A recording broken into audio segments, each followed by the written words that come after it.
things beginning to turn over. We're only a few electric moments away from the start of the 1983 Great Race.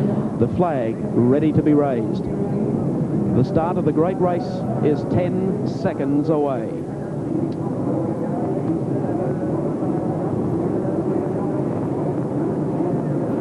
Racing in the 83 James Hardie Classic. Peter Brock in the 05 car off the inside gets away smartly, but Fury comes up with him. Jansen has been outgunned on the inside by John Harvey, who will move to third for the first time. Jim Richards then coming back on the inside of Peter Jansen. There's Dick Johnson making a good start too.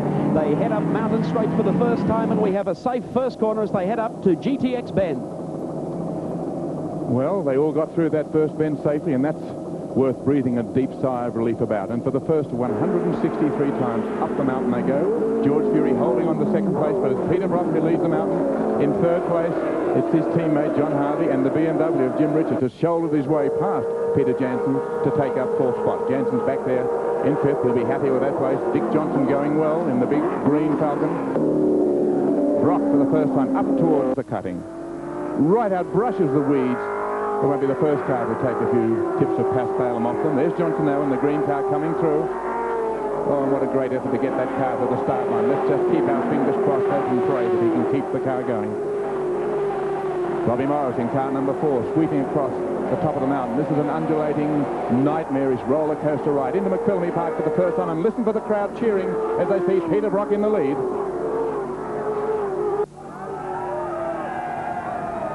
Brock goes sweeping down towards the dipper. Richards close up there in that group running in for the second spot. That's Richards in the black car, lifts the wheel.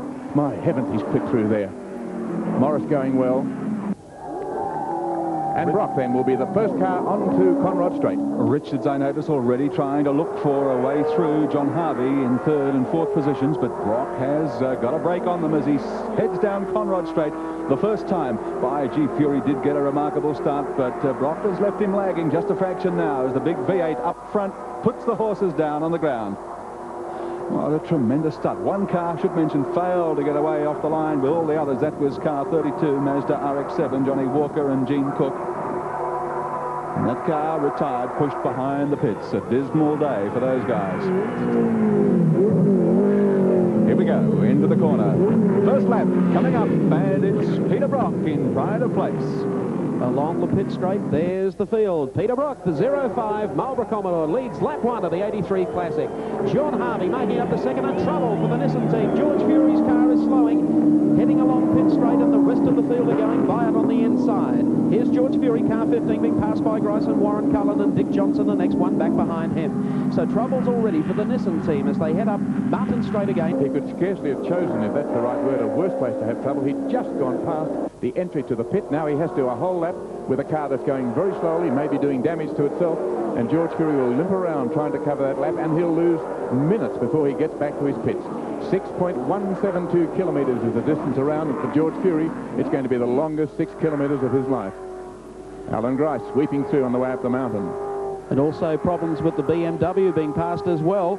On the inside, Dick Johnson has already passed Jim Richards, moving up, and so too is Steve Masterton. Alan Moffat has also moved up as well, so problems already for the BMW team. Peter Brock across the top of the mountain, running strongly out in the lead. Fast qualifier here on Friday, backed up to take pole spot in Hardy's Heroes yesterday. What an awful feeling for George Fury. Almost a repeat of last year's circumstance when mishaps occurred and he just failed to go very far in the race at all. And it looks like the same thing may be happening again. Yes, he said in 1982, the worst moment of his racing career was that first lap when he saw the temperature skyrocket and knew he wasn't going to finish. We'll find out what the trouble is. Peter Werritz in the pits. Certainly we'll have George Fury going to the pits, and Peter will report on just what the problem is when he gets in. In the meantime, here's race cam. That's from the top of the BMW. Race view, the new periscopic view as they go down through the S's towards Forest Elbow. Hold on to your living room chairs. The fence that Dick Johnson hit, he went into the trees on the right there. How would you like to visit those trees at one?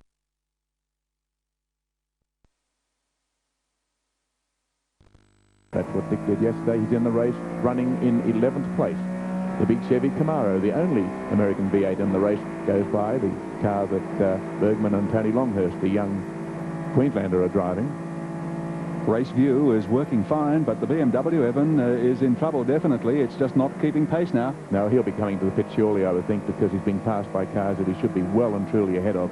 You can see a Mazda, then a Commodore screaming by. Falcon, 3 cars there. Yes, they're all going by. Certainly, as he goes through here, he'll have to come into the pits. So 2 of the leading contenders, 2 of the 4 cars on the front 2 rows of the grid in strife. Jim Richards will certainly keep well to the left and be the second car to head in towards pit row. Brock stretches it. Teammate Johnny Harvey looking good out there, running in second place as they come through BP Cutting. And there's the gap between first and second. Peter Brock out front and leading the James Hardy for 83. Seems accustomed to that, seeing he was leading the James Hardy 82 right down to the checkered flag.